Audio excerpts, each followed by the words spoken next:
Hi விவோஸ், இது Thursday cleaning விளாகோட continuity. பூஜை ரூமில் 2-3 சாமி படங்கள்லாம் மாட்ட வேண்டி இருந்துச்சு. அதுக்காக நான் வாங்கினது ஆன்லைனில் இந்த ரெடிமேட் ஸ்டிக்கர்ஸ். இது ரொம்பவே யூஸ்ஃபுல்லாக இருக்குது. இது ஆணி அடிக்க வேண்டிய அவசியம் இருக்காது. இது வாலில் நீங்கள் ஃபோட்டோ ஃப்ரேம் மாட்டுறதுக்கு, வால் டெக்கர் செட் பண்ணுறதுக்குலாம் ரொம்பவே யூஸ்ஃபுல்லாக இருக்கும்.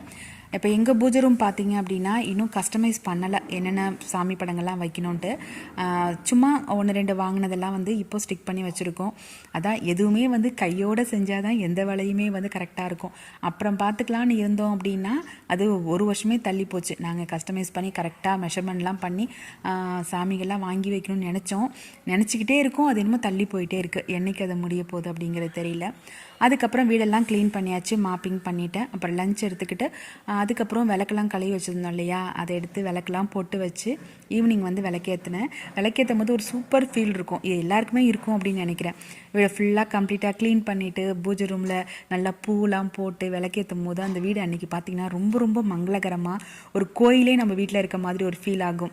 யாரெல்லாம் ஃபீல் பண்ணியிருக்கீங்க என்ன மாதிரி அப்படிங்கிறத கமெண்ட் செக்ஷனில் சொல்லுங்கள். இப்போலாம் முதல் வெள்ளிக்கிழமையே படைச்சிடுறது, அது தை வெள்ளியாக இருக்கட்டும், ஆடி வெள்ளியாக இருக்கட்டும் அப்படி. ஏன்னா செகண்ட் தேர்டு ஏன் படைக்க மாட்டிங்களான்னு கேட்கலாம். அதில் ஏதாவது ஒரு தடங்கள் ஏற்பட்டுருது. அதனால் முதல் வெள்ளிக்கிழமையை விட க்ளீன் பண்ணியாச்சுல, அப்புறம் என்ன படைச்சிருவோம் அப்படின்னு பண்ண ஆரம்பிச்சிருது. வெள்ளிக்கிழமைக்காக இந்த கோலம் தான் போட்டிருந்தேன். அப்போ உருளியில் பூவெல்லாம் செட் பண்ணி கொஞ்சம் வீட்டை இன்னும் கொஞ்சம் டெக்கர் பண்ணலாம் அப்படின்னு சொல்லிட்டு, இதெல்லாம் எனக்கு ரொம்பவே பிடிச்சமான ஒன்று. அப்புறம் இன்றைக்கி ஒரு சூப்பரான விஷயத்த கூட ஸ்டார்ட் பண்ணேன். என்னென்னு கேட்டிங்கன்னா, இந்த காலையில் காஃபி குடிக்கிற பழக்கத்தை இன்னிலேருந்து கட் பண்ணியிருக்கேன். அதுக்கு பதில் லெமன் வித் ஹனி வாட்டர் எடுத்திருக்கேன். 7 டேஸ்க்கும் சூப்பரான ட்ரிங்க்ஸ்லாம் நான் உங்களுக்கு சொல்கிறேன். நீங்களே என் கூட ஃபாலோ பண்ணுங்கள். எவ்வளோ வெயிட் லாஸ் ஆகுதுன்னு பார்க்கலாமா?